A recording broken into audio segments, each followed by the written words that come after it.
Apreciados líderes y lideresas de la Escuela de Liderazgo Mayagüez, en el siguiente video les estaremos explicando cuáles son los compromisos adquiridos para la entrega del avance número 2 del proyecto transversal de aplicación que están realizando en colectivos. Como se los habíamos mencionado en nuestra asesoría pasada,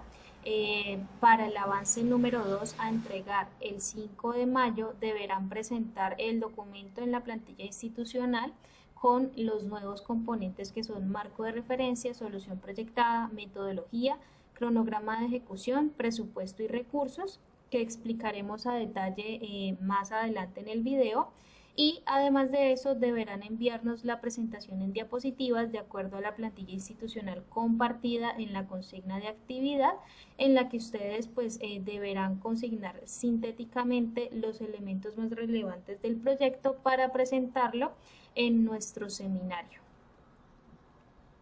Dando continuidad con el video, voy a explicar brevemente a qué se refiere el marco de referencia.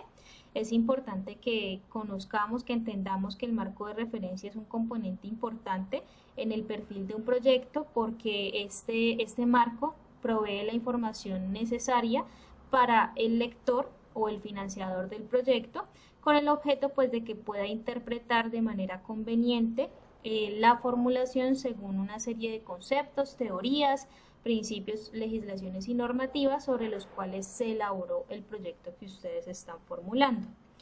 El marco de referencia se suele organizar en tres componentes. El primero es el marco conceptual, el marco teórico y el tercero es el marco legal o jurídico. En el marco conceptual es importante que tengamos presente que se refiere a los términos o conceptos para que ustedes puedan comprender las palabras claves alrededor de las cuales se formuló el proyecto, es decir, aquellas descripciones muy breves de la temática que ustedes están abordando y cuáles son esas implicaciones que tienen en el problema o la necesidad subyacente.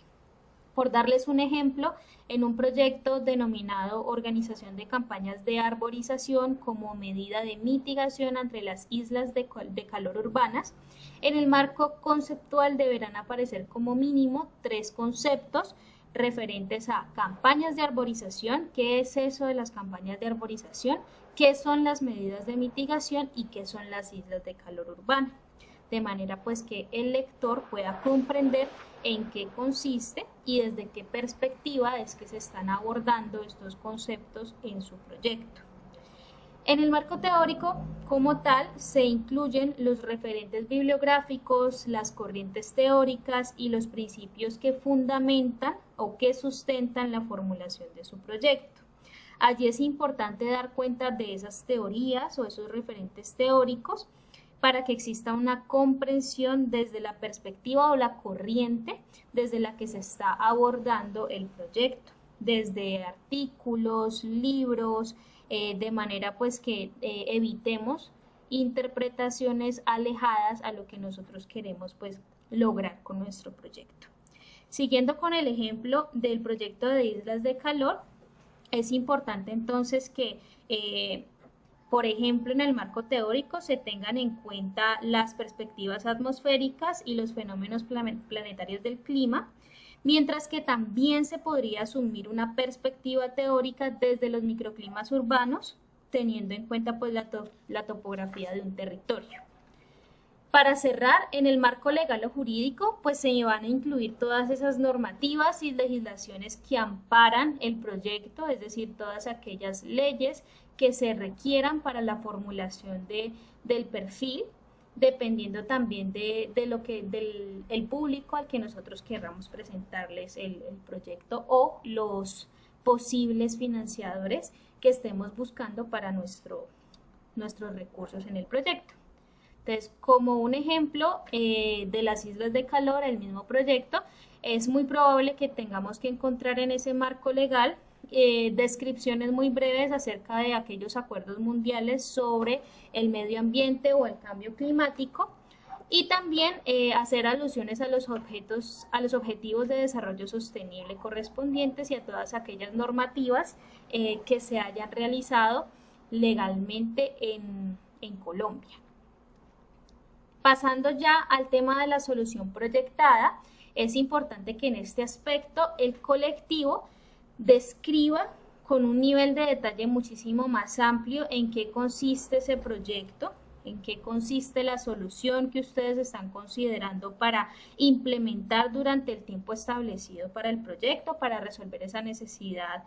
comunitaria, generando obviamente un mejor impacto social o mayor rentabilidad. Allí entonces se sugiere que definan además otras dos alternativas que ustedes hayan considerado como colectivos y las razones por las cuales se descartaron esas dos opciones y se eligió la solución que ustedes van a aplicar en cada una de sus comunidades. Allí es importante entonces que describan de manera detallada y amplia esa solución, que comenten también cuáles son las especificaciones técnicas de la implementación de esa solución, las razones que justifican por qué se está realizando, puede ser desde aspectos legales, también que esquematicen o realicen dibujos sobre lo que se busca o lo que se pretende en esa solución, que planteen cuáles son los recursos o materiales para poder ejecutarla, y cuáles son, digamos, aquellas gestiones financieras que ustedes deben hacer para conseguir los recursos. Eso y otros aspectos que ustedes consideren relevantes para el planteamiento de la solución que están proyectando. Ya en relación a la metodología, que consiste pues en dar una aproximación a la ruta que ustedes van a llevar a cabo para implementar sus proyectos, es importante entonces dar cuenta de ese camino o de esa secuencia que ustedes van a realizar para poder ejecutar o desarrollar el proyecto transversal de aplicación. Ahí es necesario que se esquematice y que se describa un paso a paso de lo que se va a realizar para darle cumplimiento a cada objetivo específico. Entonces es importante que, tal como se muestra en el esquema, haya una coherencia y una alineación entre los objetivos y las actividades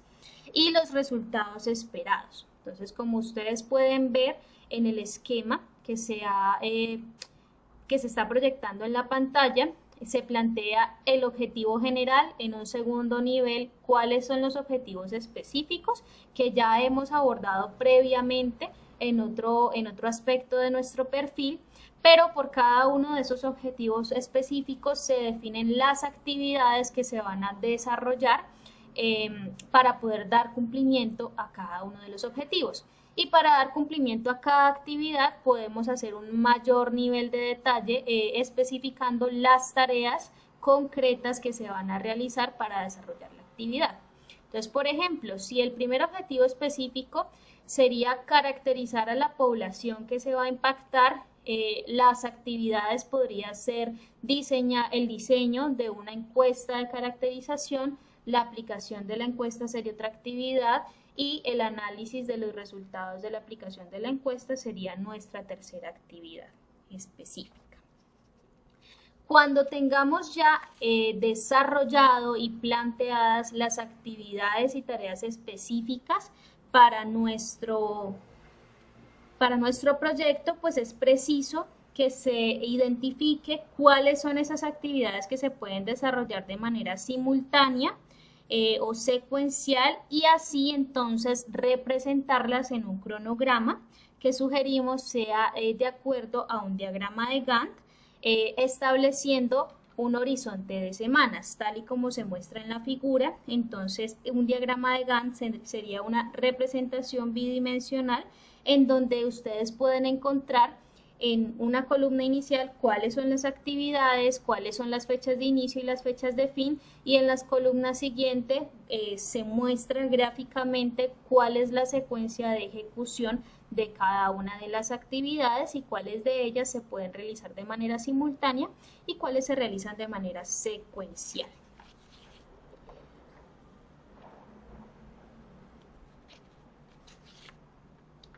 Hablando del presupuesto y los recursos, que es lo último que se les solicita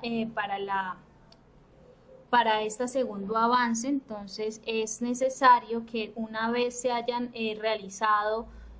definido cuáles son las actividades, hagamos un listado de aquellos recursos que son necesarios para poder realizar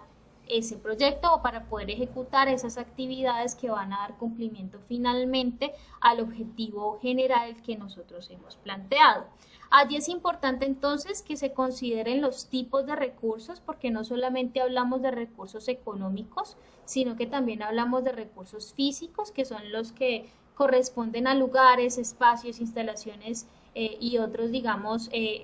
utilidades que se requieran para poder hacer uso en la ejecución del proyecto.